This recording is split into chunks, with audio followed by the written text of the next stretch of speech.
Thank you so much. Can you try over there? When I say budget, you say fairness. Budget. All the proper into it. When I say AAPI, you say equity. You say it. Come on. Equity. AAPI. Equity. All right. Okay, thank you. Excuse me, can I take your business card, please? 18% Can I take your business growing card? campaign I don't have represented here business card. today. So, I'm city council member. yeah, you know, Almost at 100 council.nyc.gov. Asian American-led and serving organizations. but I don't record this. across Say it again. all 5 District boroughs of New 43 York at City. council.nyc.gov. That's her office. Okay. Okay. Okay, I'll And we'll contact help you. you in any way. If Okay? you want it, we can text you the information. Yeah, please. And we are here today to push for a fair, inclusive, and What's your phone number? equitable city budget that is not balanced on the backs of those who struggle. So for 2 decades, we have come together to advocate as a united AAPI community, starting at the 10% and growing to today's 18% and growing campaign. AAPI workers, employers, volunteers, voters, and taxpayers, the fastest growing community across the 5 boroughs, and we need a budget that reflects that. And we are not a model ست خدت رقمي وبعتت لي Our دلوقتي حالا diverse والله ست communities محترمة. face many challenges. We continue to be بس الناس devastated دول by بيطلبوا إن هم anti-Asian hate and violence. During the past few إن years, هم باعتبار إن هم Asian Americans 80% have experienced the 18% largest عايزين increases in 18%. joblessness across New York City.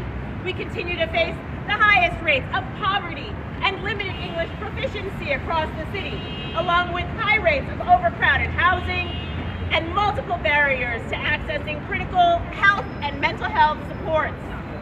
And our heavily immigrant community is now living in justifiable fear of federal policy shifts that threaten to further marginalize our communities, threaten our health, education, and safety.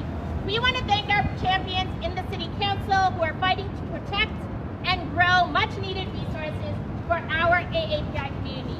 The AAPI Community Support Initiative was begun through our work in partnership with all of you here, and now supports life-affirming services and racial healing programs that are redefining safety in our community as not just the absence of crime, but the presence of wellness.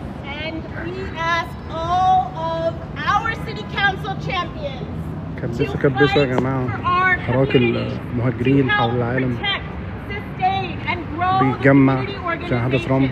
that are every single day supporting and meeting the needs of our communities with cultural responsiveness, with language accessible services. These are challenging times for our community organizations, and we need the support of our City Council to help us all live into the vision of a diverse, equitable, and inclusive New York where we all truly belong. أقول لك كلنا بننتمي لنيويورك دلوقتي. So excited now to turn the mic over to CACS Director of Policy and Government Relations, Felicia Singh. Thank you, thank you. When I say who's got the power, you're going to say we got the power. Who's got the power? We do. Who's got the power? We do. When I say what kind of power, you're going to say AAPI power. What kind of power? AAPI power. What kind of power? AAPI power. I am Felicia Singh, Director of Policy and Government Relations at CACF. For fiscal year 2026, we are hoping for an enhancement of critically invest in over 90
NYC fills the information gap between healthcare systems and vulnerable communities.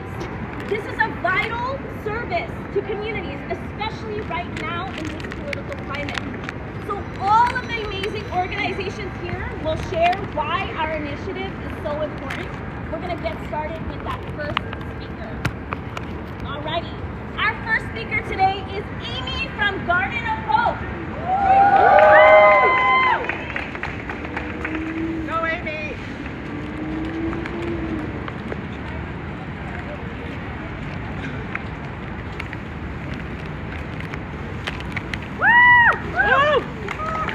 My name is Amy Tai.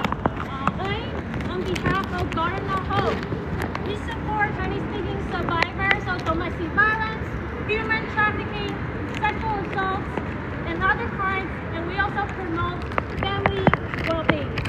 And many of whom have nowhere else to turn.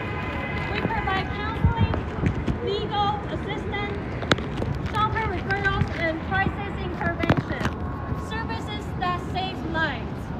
We are part of the 18% growing campaign, alongside over 90 other organizations serving Asian communities in New York City. And we are here because Asian Americans make up over 18% of the city, yet our communities receive less than 6% of city funding. That's just 79 cents per person. Is that fair? No. No.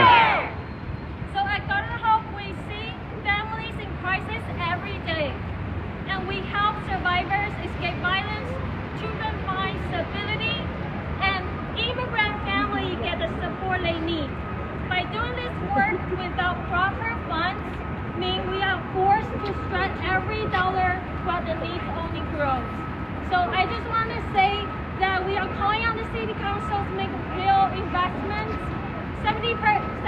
7.5 million for the AAPI Community Support Initiative, 7.5 million for the communities of color nonprofit stabilization funds, and 4.5 million for Access Help The name NYC. of the people who are This is talking not this about event. politics. can This put is some- about safety.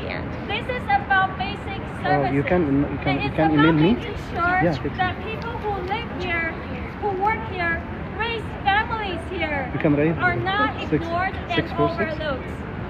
And we 248. are 80% of the city, and we are 0. growing. We are not asking also for more there's than email. what is fair. Yeah. We are asking AMOU. for our share. Thank RAD. you.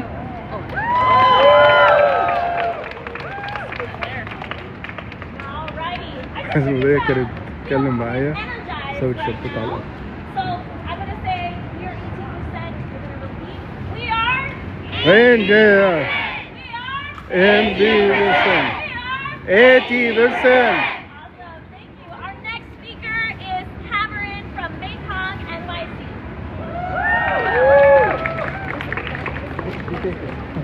I'm sorry for that. Good I see. morning, everyone. We are here on a very special day, rain or shine. The community continues to come, right? The community continues to show up. Well, again, my name is Cameron, campaign director at Mekong NYC.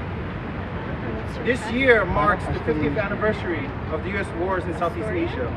And at a time where the Southeast Asian community is commemorating, reflecting, and honoring, we also know that Please it's a don't very forget, critical time and I for will send us to you to defend feedback and fight the forward for our article community. Thank you. Yes. Defending our community's right to access for resources and equitable budget in the community and in the city is very important. What we need to continue to do is fight and جماعة advocate كبسوا for our community in كبسوا times هل of عندكم دم؟ crisis, both for social and economic issues. أنا على العموم Impacts that لو ما impact لقيتش our مستوى تفاهم community كويس and زي the العادة harmful هقفل. policies that we're seeing on the federal level. شفتوا اللي حصل لبهجة صالح. We now more than ever need to support our community and get the support from our elected officials. At times like these, يعني كل ما مسافة الكلبس بتاعتنا على يوتيوب فارس منهاتن عشان نوصل لكم كل جديد وغريب وظريف ولطيف في العالم. ودلوقتي هنخش طبعا شايفين الناس المهمين بقى وهي بتحضر. هم دول الناس اللي بيحطوا القوانين وبيكتبوها وبيخلونا نمشي وراهم. احنا هنمشي وراهم دلوقتي.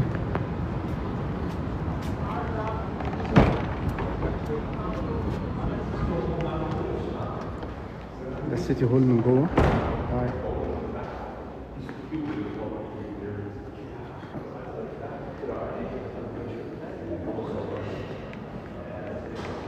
صرح عميق عريق.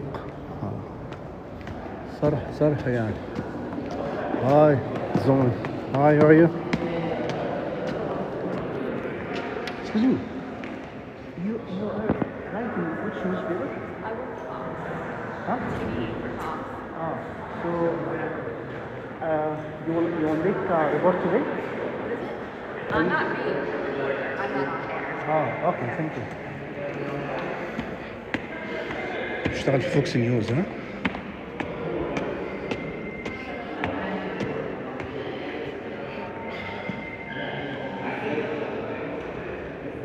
دول الناس بتوع الترجمة.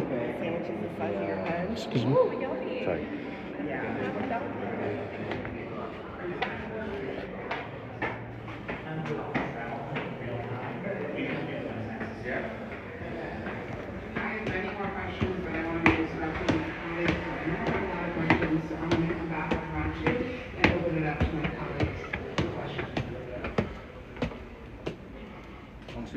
Which one?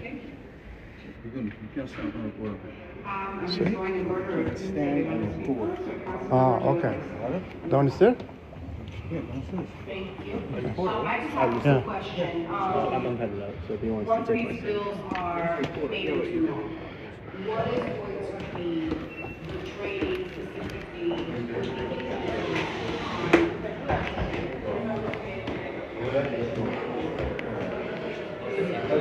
Are you looking to record?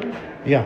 I want to take some picture and record some. So you see where that gentleman is standing right over there and they have the riser? Yeah. You can take pictures and record, but from there or while you're in a seat. Okay.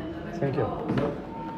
License goes down to apply for a license, there is no license to be applied for. There is a wait list for that.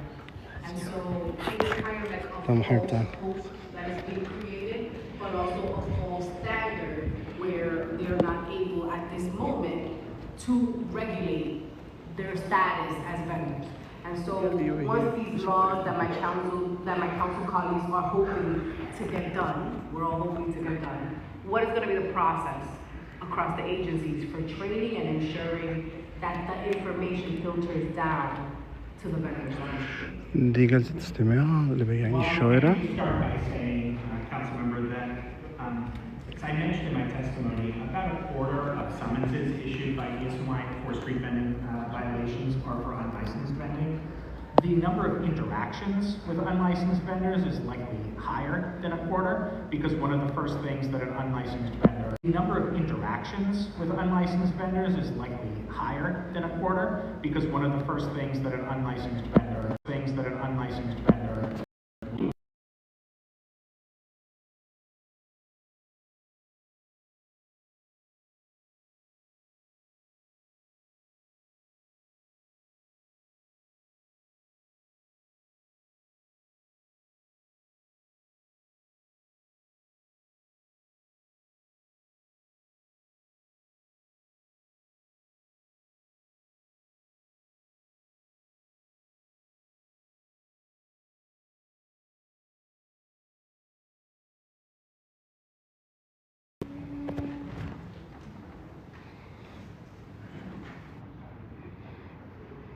Councilmember, thank you for the question.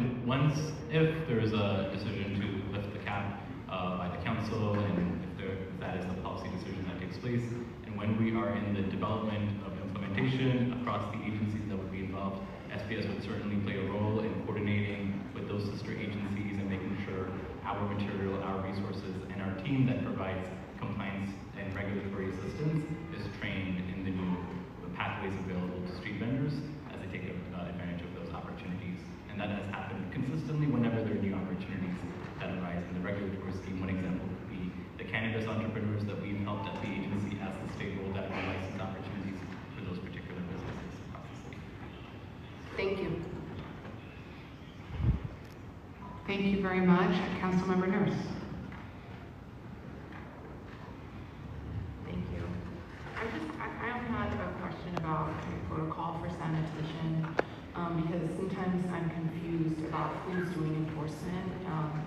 We have a couple hot spots, and you all have come out, as well as other agencies, and done pre-inspections and done a ton of communication. But unfortunately, sometimes enforcement ends up being the case.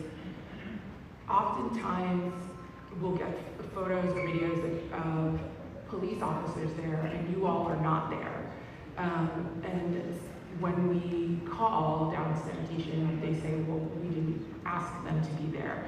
So can you walk through kind of the protocol for your interactions with local precincts in terms of when you communicate the need for police presence or PD presence, and just like how you're in communication with them on a regular basis on these things? Be happy to, of course, Councilmember. DSMY partners with the NYPD in specific designated circumstances. As I mentioned, our enforcement work on vending is civil in nature all the time. But we work with the NYPD on events where counterfeit goods are present, because that's a criminal matter, on complaints about vending that includes the sale of drugs, right? Again, a criminal matter. And sometimes as part of interagency NYPD operations where they request DSM licenses.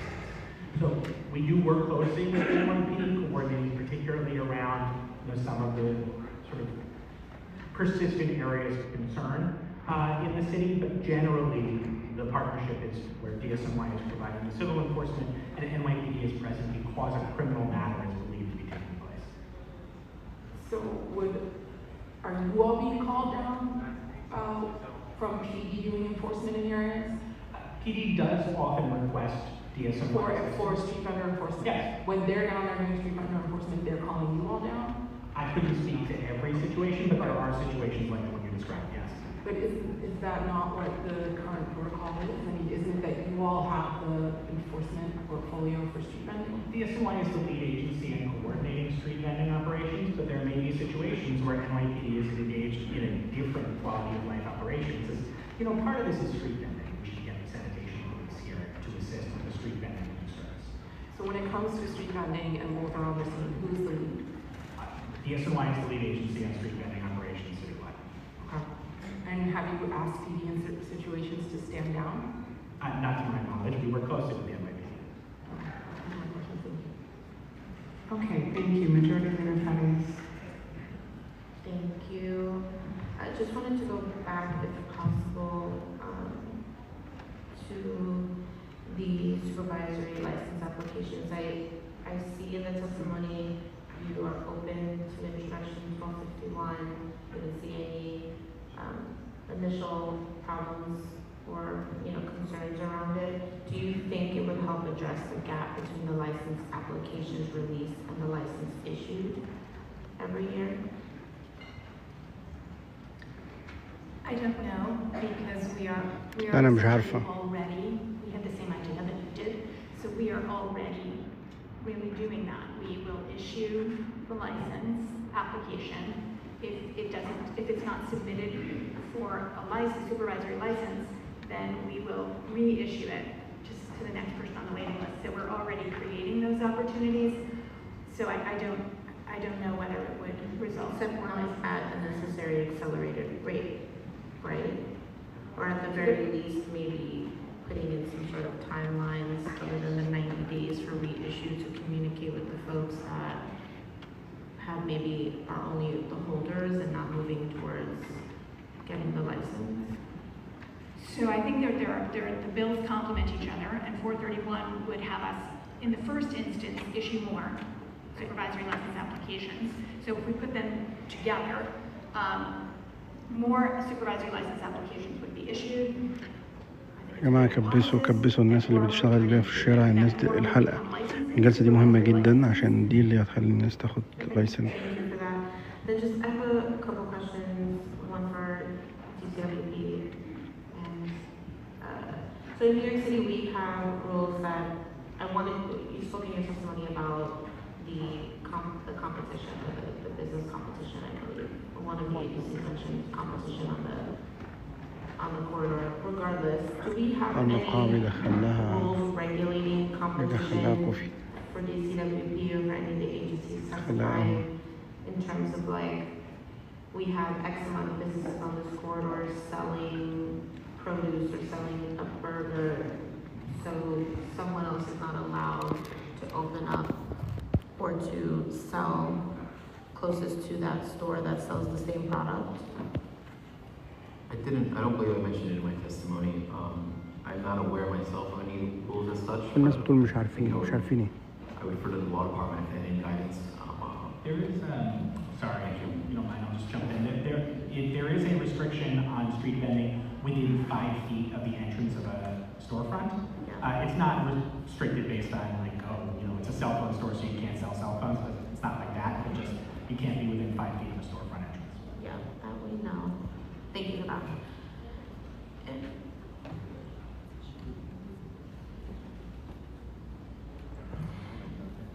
عندي عشان تسأل سؤال صعب. Commissioner Goodman from USNY, thank you for highlighting our language access work from our corridor tours. It's super appreciated.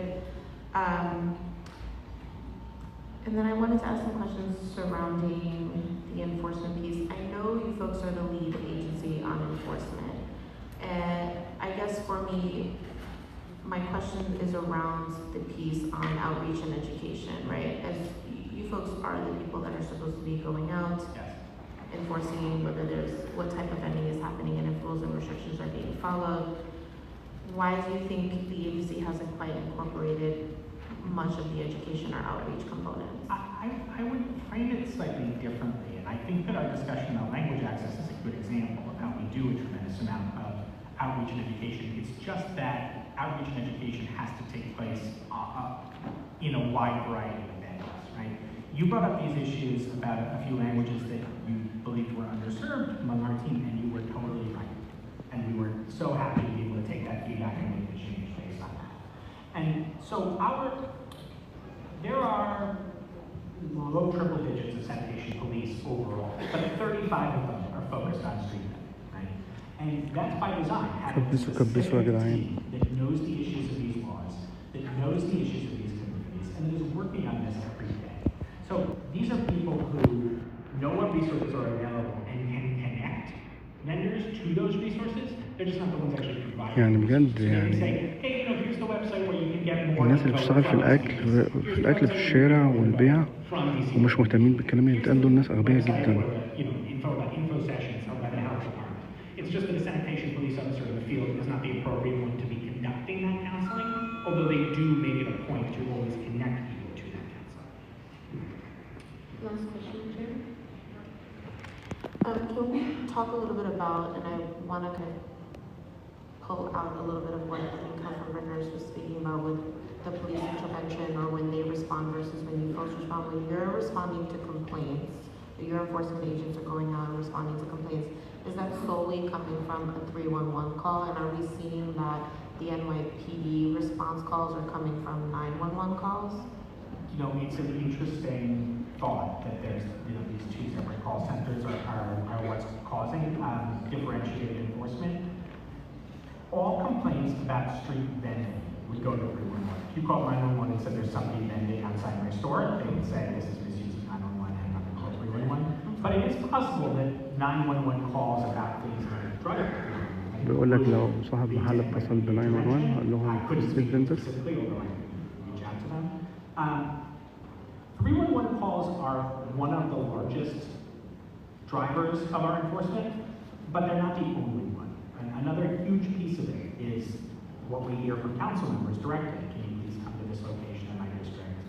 I'm hearing a lot from this business that they need support, and also other local community groups. So I guess we're trying to figure out how does the NYPD end up on site? I can speak to operations where NYPD is there at the request of USNY, and those are times like counterfeit goods, drugs, where we think there's a criminal matter involved, where we've gone out and investigated and said this is not pure time, place, manner, street vending, right? There's something else happening here, and that's where NYPD would be involved. As far as other NYPD operations, I don't know what triggers those, but DSNY coordinates the street vending operations that take place around the city. And I know you can't answer this because you're not the NYPD, but have you heard, at least in your like interagency communications, that sometimes we're having, whether that's business improvement districts or corridor organizations, calling directly to the local precinct because maybe they work with CAU or they work with their community affairs, and they're negating telling their businesses or telling patrons to call 311 first? You know, I'll say if that's happening, which I don't know that it is, it would mean that those groups are making a lot of calls because they certainly call us and ask for DSNY enforcement. We hear from bids and from merchant associations, all kinds of groups all the time. If they're also calling precincts, that would be a duplicative effort, and I would say on the record now that they should not be doing that. They should reach out to us directly. Okay. Thank you so much for responding to my questions. Great, thank you. I've got a number of questions for SBS. So how many street vendors have received support from SBS since local law 18 went into effect? Thank you, Chairman. So our services are broadly accessible, all the markets that includes micro enterprises, storefront businesses, and street vendors. We do not disaggregate the data of the folks that we serve throughout our business solution. Yeah, but you must have data on how many street vendors the agency has provided services to. So we've conducted outreach and coordination events for agency partners that are referenced at this hearing. But we do not disaggregate data of folks that are consuming our services, particularly with the concern that that might actually disincentivize participation from a community that includes many immigrants. Just providing informational outreach about how to work with various governments, agencies? To ask them to disclose whether they're a street vendor or not, would lead to disincentivize participation. So what work are you doing to support the street vendor community? Chairman, all of our work is in service to the city's small businesses, which includes street vendors. And we're proud of the partnership we have with Mohammed Atiyah from the Street Vendor Project, who serves on the Small Business Advisory Commission. We're always looking for feedback. In fact, it was feedback from SVP that led to the decision of translating our pamphlets for street vendors into Wolof, understanding that there is a community of street vendors that have that language need. So we're constantly in conversation with our community stakeholders and through the Advisory Commission, making sure that our services are accessible, remain accessible to members across the country. And what about outreach? Are you doing outreach to bids, to the community boards, to let people know about local law 18? So, Chairman, we do outreach in general on all of our services that are available. And whenever there are licensing opportunities or other opportunities that are made available, we'll partner with those sister agencies to conduct outreach and make sure businesses are aware and can benefit. Okay, I want to go back to a series of questions that I started to ask on licensing, so I'm just going to go back to that. So what are the conditions that make a general vendor license available to be issued to the next person in the wait list? تقول له ايه الحاجات اللي بتتعمل عشان تروحوا للرقم اللي جاي. In general, for non-veteran general vendors, there's a cap of 853. So what typically would allow somebody to apply for an available license is that if the license under that cap became available by somebody deciding not to vend anymore, moving away from the city, passing away, likewise if their spouse or domestic partner did not want to use the license anymore, that would result in us now calling on the wait list and asking for an additional person who want to take up that license.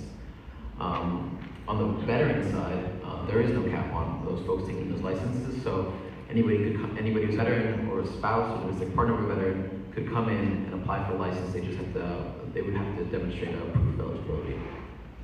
And so how long is it taking the agency, well, how long is it taking for a license to be issued then to the next person on the wait list once it is available?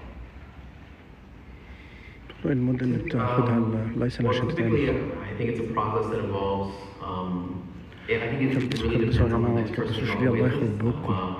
والله بجد الله يخرب بيوتكم، يعني الله يخرب بيت اي حد شغال في الاكل مش مهتم بالكلام اللي بيتقال ده. انتوا بجد يعني تزهقوا الواحد. Whether that's a yes or a no or a non-response. Generally, I would say, if I could pull these numbers up, since مش عارف انا بوجع قلبي عشان ايه والله. we've issued 996 general vendor licenses. Those are the same that became available since that point in time, and we were able to call another vendor off the wait list, or a veteran decided to apply. In general, 95% of our license applications are processed within 10 days, and then the rest are usually processed within 30 days on a typical basis. That's for all of our categories, really. So DCWP previously shared that 161 new general vending licenses were issued from July 2022 through April 2023. How many general vending licenses have been issued since May 2023? تقول له كم عدد الرخص اللي اتعملت؟ I have yearly breakdowns here. So 118 general vendor licenses issued in 2023, 110 in 2024, and 15 so far in 2025. And then just to clarify, how many people are on the wait list for the general vending licenses? Currently, there are about 10,500 people on the general vending wait list. And so what can be done about that? At this point in time, there's a cap in place for non-veterans, which is, I guess, why we're having the conversation today about Instruction 431. The administration supports reducing regulatory burdens on street vendors, including expanding the number of licenses that are available. Albeit, I think we have concerns about lifting the cap entirely, but I think that's a conversation we're open to engaging in that involves all the stakeholders here today, both the street vendors, brick and mortar businesses, my partner agencies here. I certainly appreciate the need for balance and for collaboration. I think it is an issue that is complicated, but one that I think all of us are committed to working through to always find better solutions for New Yorkers. Okay. ما اعرفش اجاوب على السؤال انت هتعملوا ايه في I want to go back to SBS because I'm troubled by your answer that you don't have any data on help for street vendors. I mean, as someone who previously served as commissioner of DCWP, we aggregated data. We always tried to make sure that we were being responsive, and I'm concerned that just saying you don't keep any data, it seems like a non-response to me. Chairman, we did not say we don't keep any data. I think what we're sharing here to the council is we're concerned about adding the kinds of questions that might deter engagement and participation from the vulnerable communities, including the street vending community that includes many entrepreneurs. Our services are accessible. We do serve street vendors. I think a difference with my colleague from the CWP and other agencies is we don't issue licenses for street vending. Therefore, we don't have categories of data associated with that particular license type. But we do provide the services that are broadly accessible. And so when a New Yorker accesses our service, we have general questions that we need to track participation, but we do not create additional barriers that may make them think twice, especially in the moment that we're living in, about whether they should engage with the city agency and benefit from But are you going كمان مفيش اي تفاعل ايه فايدة من ان انا اعمل لكم البث المباشر ده؟ I can say with first-hand knowledge that DCWP does an excellent job in terms of going out to businesses, letting them know how ماشي اوكي انا شوية لو ملقتش تفاعل انا هضطر اقفل الصراحة واكتشف ان مجتمع البائعين ده مجتمع مش مهتم ان هو يعرف حقوقه مش مهتم ان هو يحارب عشانه. sort of the regulatory environment and all of that, you need to meet them where they are. And we're really proud of the work of meeting them where they are, and that's why when the council, when the administration decided to issue supervisory licenses, we were out there with the OHMH, partnered with the Street Vendor Project, making sure the materials were in language, and not only organized a virtual webinar, but made sure it was physical and virtual to accommodate the needs of the vending community, and that work continues. I think one of the things that we're looking forward to is as there's more clarity on the licensing landscape here, we would be involved in that partnership across the city agencies.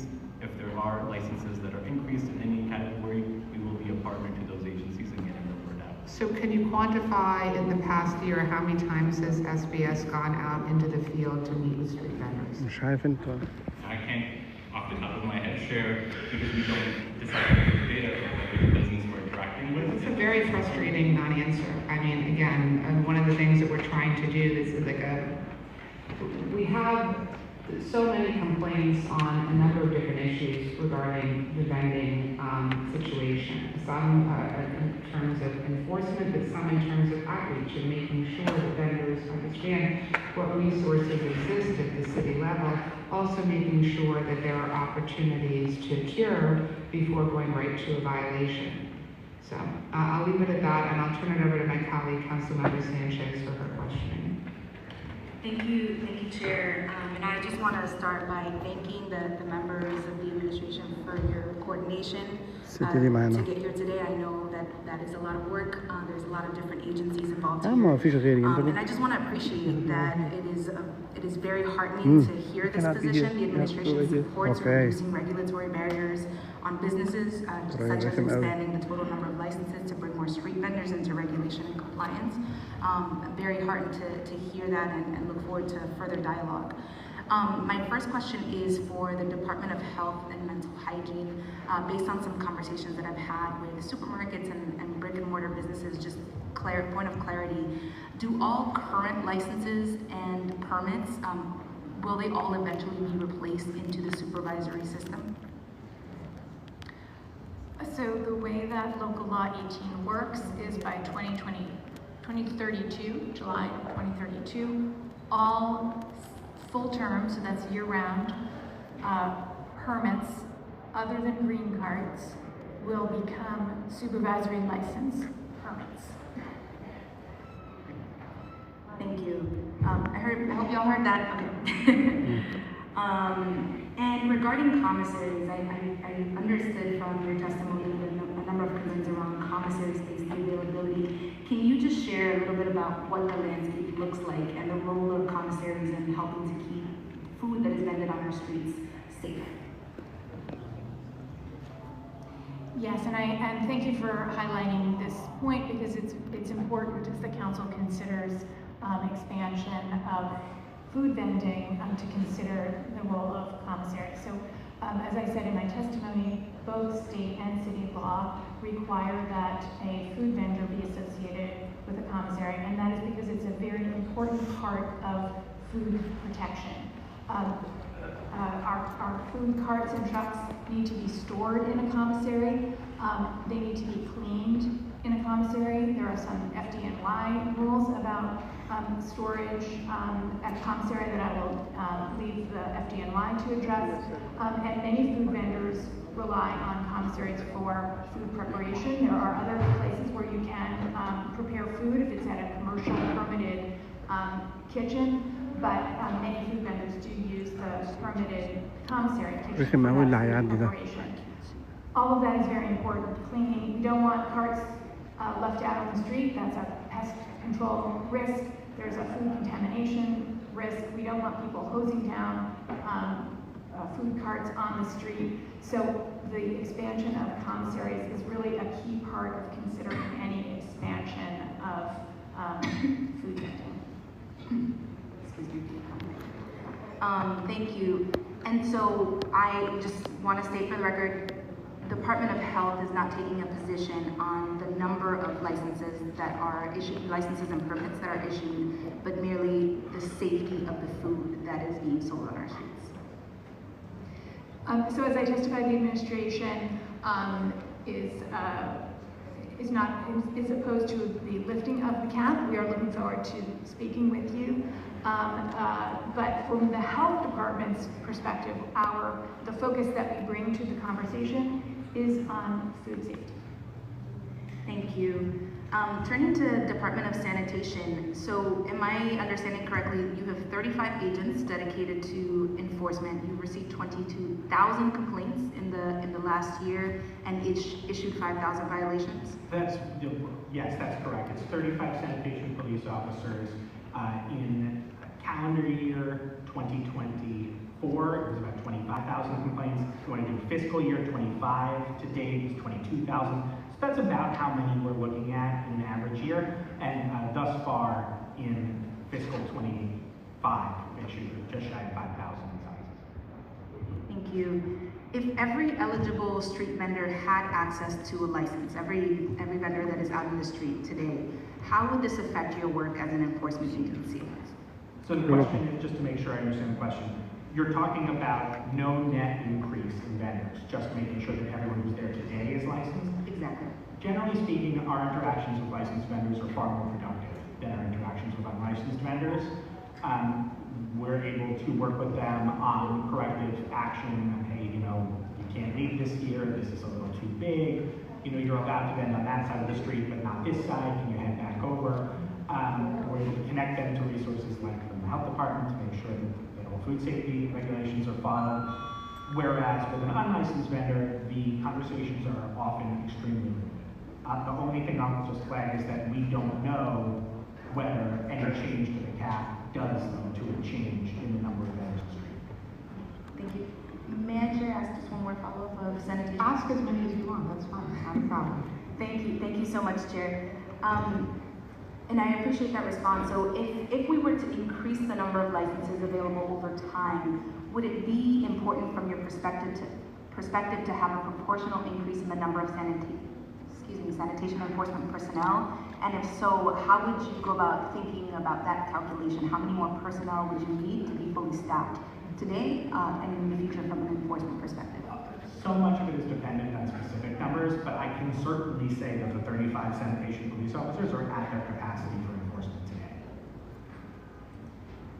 And how did 35 sanitation police respond to 22,000 complaints? Yeah, well, often the complaints end up aggregated. Okay, we're getting a lot in this area, we're getting a lot in this area.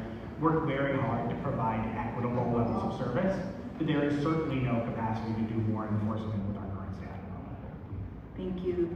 And then for DCWP, do you believe that lifting the current cap on the number of available licenses would lead to congested and disorderly streets, as was stated in the press today by members of the administration?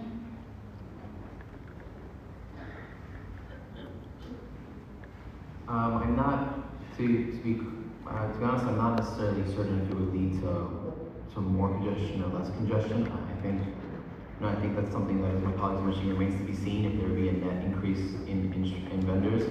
But I also think that's why we want to make sure that we're taking an approach that avoids any unintended consequences. I think that's why we have concerns with lifting the cap entirely, albeit it's still open to expanding the number of licenses. And for DCWP and for Department of Health, how do you think the number of licenses should be determined?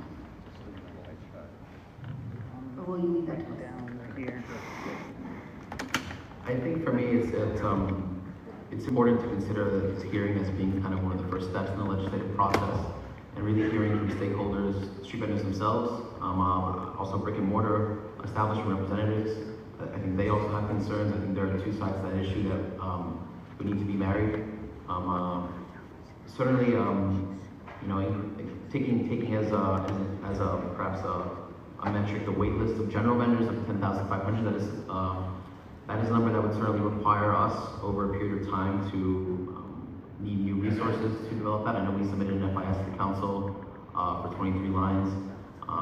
And on the flip side, there would be potential revenue for the city too, in terms of just basic license fees.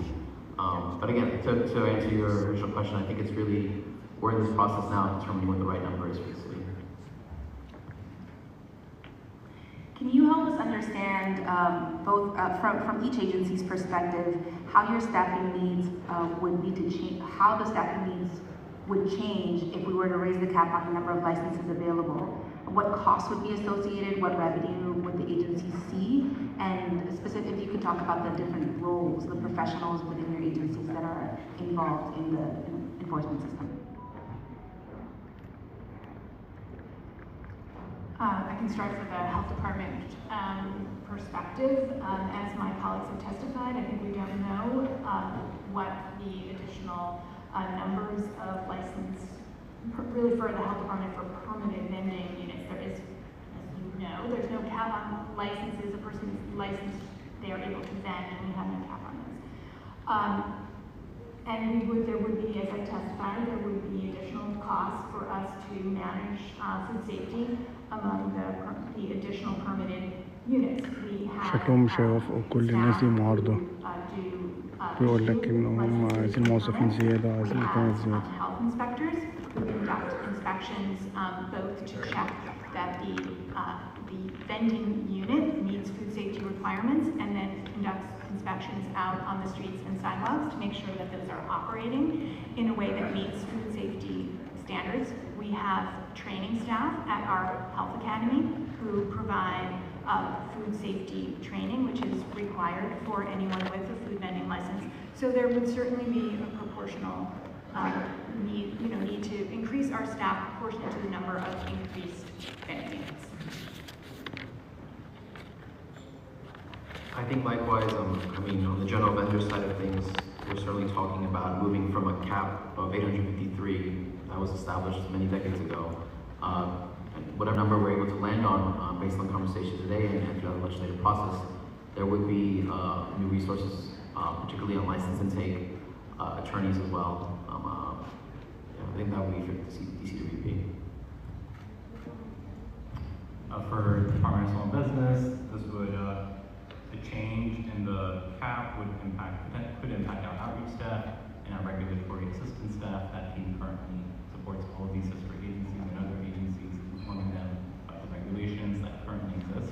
An increase in what's possible for businesses and the opportunities that are possible could lead to increased volume, and those would be the things that we can tackle with such a change. Yeah, and I think I spoke to it. Okay, last question, and thank you so much, Chair, for the time, is for small business services. So one major issue with street vending is that vendors are not in compliance with many of the existing regulations, from citing rules to public health hazards.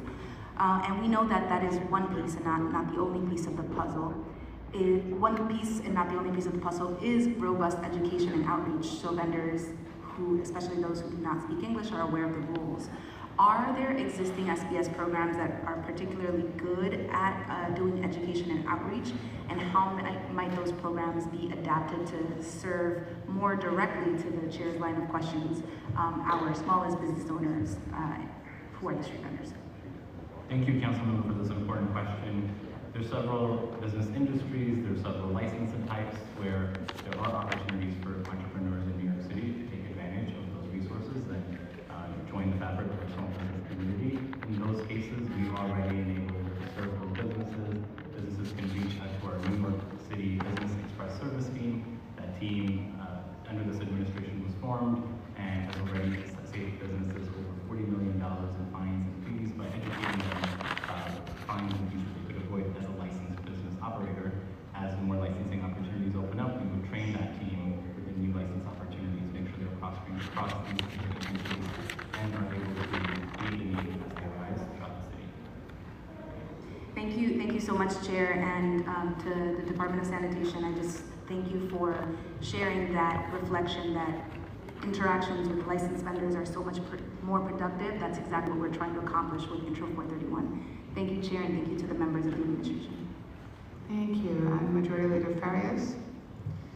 Thank you. Just two quick questions. And one for SBS. Can you, I'm trying to pull out, I think, a little bit of the data aggregation thought process or question. I know you folks don't necessarily tag people that you're serving as a street vendor, and so they get lumped into the larger small business tagline. Can you explain maybe through the data aggregation process if there's any points where you can help define when you are serving a vendor? Are you tagging people that have one or two owners, or maybe not within a storefront or a mobile business? Are there other ways to showcase data points that you folks are maybe serving directly to our vending community? So I think I want to make it very clear, we serve street vendors, we serve small businesses. When we're out in our neighborhood, we've already done 100+ events in this fiscal year, and when we're in those communities and there's a street vendor and we're doing outreach across that corridor, we will share our street vendor resources with them. I think on the particular question of if there are proxies that can help us get to what the universe of street vendors are, that consumer services, I think it's very difficult. I'm not sure it would be the most accurate, but just for general awareness on how data gets entered when we speak to a customer, one of those businesses that we serve, we enter into our database the industry that they're in. So for street vendors, if we're talking about food vendors, that would fall under the accommodation, food and accommodation kind of category as defined by the NAICS codes, which are national codes. Okay, so in the food category, I mean, that's also restaurateurs? Yes. So I guess for our data point, what we're trying to better understand is when SBS, how do you define the difference in services you're getting to a vendor versus a restaurant owner? So I think businesses themselves define this type of service that they'd like to consume. So when they approach us, and particularly the ones that we promote for street vendors, they are business courses, legal consultations where we can help a vendor understand whether they should be a sole proprietor or whether they should be in a partnership or form an LLC. We can connect them to capital access resources that are available. And so our services overwhelmingly are broadly accessible to the vending population, and we're proud of the part of Yeah, any that we know, right? We understand that component, but I guess when we are looking to you to tell us, I serve 10 people a year or 10,000 people a year, or 10,000 inquiries came in versus 10 inquiries came in specifically from X community, like that is what we're trying to better understand how our agencies are working to provide the supportive services. So just food for thought for us to continue thinking about how we're going to disseminate information while also disaggregating data to make sure we're serving the people at the right pace. Right. Certainly if there's particular zip codes or corridors where there's an interest of understanding whether we have served or not, we'd be happy to do some analysis to understand the trends there. And we'd be happy to serve if there's any business owner, anyone, any New Yorker that reaches out to your offices and says, I'm not sure if SBS could be the right option for us, please connect them to us. We are the right option for overwhelming majority of New Yorkers that are either entrepreneurs, that are doing businesses from their homes and apartments as a result of the historic situation. Yeah, I mean, it would probably be interesting for us as a council to also see if there is an analysis from your agency on what looks like vendor services specifically in our corridors, but I'm happy to continue talking offline about that.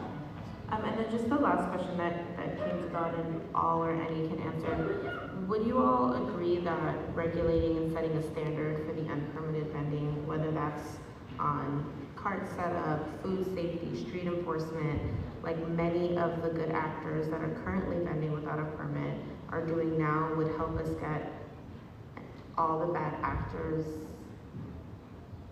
on more targeted outreach or more targeted enforcement? And I think the situation that you described relies on a compromise that also includes increased enforcement, but certainly we agree that reducing regulatory burdens and providing ways for people to come into compliance leads to more productive interactions between enforcement personnel and vendors, between vendors and the communities around them.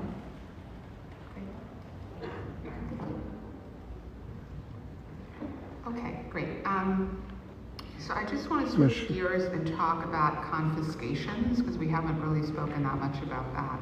So when the Office of Street Vending Enforcement was situated at DCWP, the agency authorized just 37 confiscations out of over 25,000 inspections conducted between June 2021 and March 2023.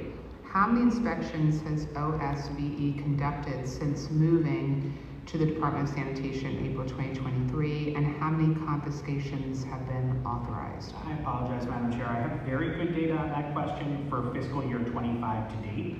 So I can do just off the top of my head, I can do July to April 30th. So in that time, there were 8,390 inspections and 3,374 confiscations. And confiscations happen in a few situations. They occur when DSNY issues a summons for operating a mobile food vehicle with no permit, operating a mobile food vehicle with no license, unlicensed general vending, or abandoned property. And that abandoned property one is one where the issue of unlicensed vending becomes significant because many of those situations are when a vendor sees sanitation police and leaves without packing up. And then the summons is issued after the vendor claims the abandoned property as part of the retrieval process. So how do you determine if the property is abandoned for confiscation? If there is no one present and no one will identify themselves and say, yes, that is mine, it is abandoned property. What's the percentage of confiscations that are conducted on mobile food vendors versus general merchandise vendors? I want to say that I have that. 1 minute, I apologize. It's not long to get it to you. You know, I think I just had information on total confiscations. I apologize. Okay, if you can get that over to us, Wendy, thank you. And can you just... Oh, sorry, I do have it.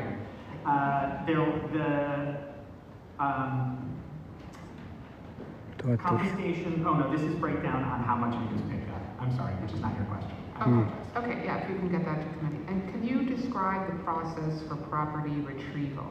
Yes, I actually have right here in front of me the information that is given to vendors in those situations, so I can tell you exactly what they are told. So vendors are given a property redemption notice that explains how they can retrieve their property. When abandoned items are confiscated, and they are then given a notice that says, if you are redeeming your property within 2 business days of the date of the summons, please contact, and then there's contact information. Experienced staff will guide you through the redemption process, answer your questions, and tell you what documents are required to redeem your property. Business hours. Please be advised that after the first 2 days of storage fees are charged at a rate of $16 per day. Upon payment of storage fees, you will be issued a redemption order to retrieve your property, and then there's the address of our storage facility. Property that is not claimed and redeemed after 90 days after it was taken, even if storage fees have been paid, it will be donated to a 501c3 organization. And what percentage of goods have been retrieved? Okay, that was that number. CY 2025 through April 30th, about 16% have been picked up. 38% are still in the storage, like meaning it hasn't been 90 days, we have it, and they can come back and get it. And 46% were composted, donated, or discarded as appropriate. And where is the agency donating to? If it's non-perishable food, it's food pantries. Other items are donated to C3s that we identify in coordination with our agencies. قلنا الأكل بيتبرع That concludes my question. Did any other colleague have any other questions? Councilmember Sanchez. Thank you, Chair. Just one point of clarification. Deputy Commissioner, I think you said vendors are required to be at least 5 feet away from entrances, but isn't it 20 feet? I apologize. I think there might be a distinction between food and general vending. Oh, but we'll double check on it because Carlos said the same thing. So I think we have to double check on that, but yes. Okay, all right. Thank you. Look forward to that. And just one last simple question on the chair, just following up on the chair's line of questions on confiscations. From your estimation, have confiscations been successful in deterring unlawful vending? They are successful in maintaining many of the goals of these regulations around clear and passable streets.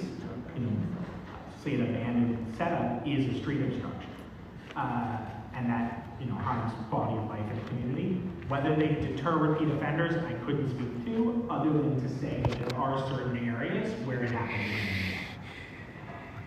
Thank you. That is my experience as well. But thank you, Chair. I really appreciate the time. And you're right about the 20 feet. I'm sorry. I was looking at some old data. I apologize. No problem. Thank you.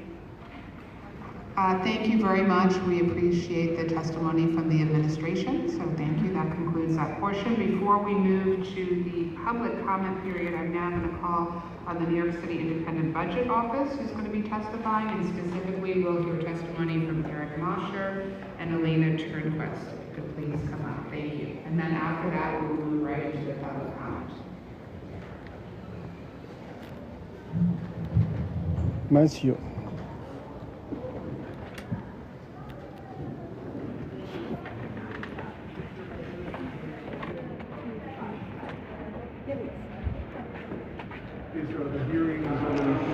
Excuse me. Excuse me.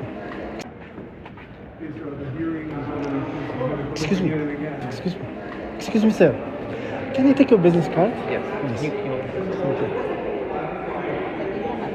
Hi there. How are you? Okay, thank you so much. Good job. Excuse me, sir. Can I take your business card, please? I should have brought them, but I can write down info if you want to send me an email. Yes, please. AMOU? Okay. I'll give you yours, mine. Okay. Jay Goodman. Okay.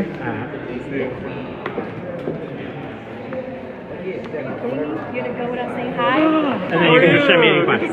Okay, good job. Good job, sir. Thank you. Yes, sir. Okay, good job. Good job, sir. Thank you. Yes, sir.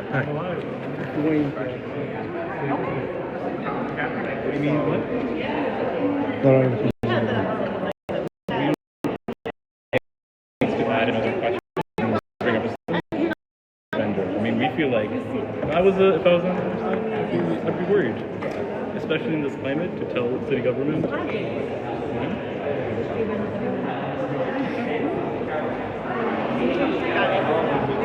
Thank you. Sorry, are you a member of the press? No, just I need your business card and I will leave. Okay. Do you want to write down my email address? I don't have it on me, I'm sorry. Okay. Right now. كيف حالك حبيبي؟ الحمد لله. الحمد لله. كويس. كويس. Can you write here the like and your phone number please and your position. I will give you my email address and then I'll connect you to our press secretary. Okay.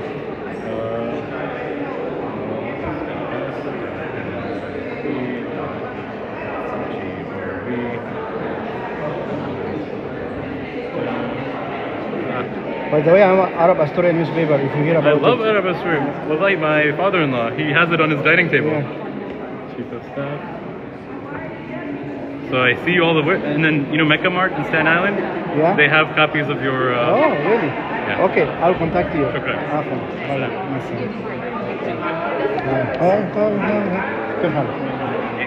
Yo, Rock, you want to close this? حبيبي كيف الحال؟ الحمد لله. كيف Can you take the conversation outside, please? Really? But I don't have conversation. conversation. I want to use the restroom. Okay? Okay. Yeah. You take conversation outside. اوكي يا ريت كل عام سبسكرايب بس بتاعتنا نشوف فيرست مانتر عشان يوصل لكم كل جديد وغريب وظريف ولطيف في العالم.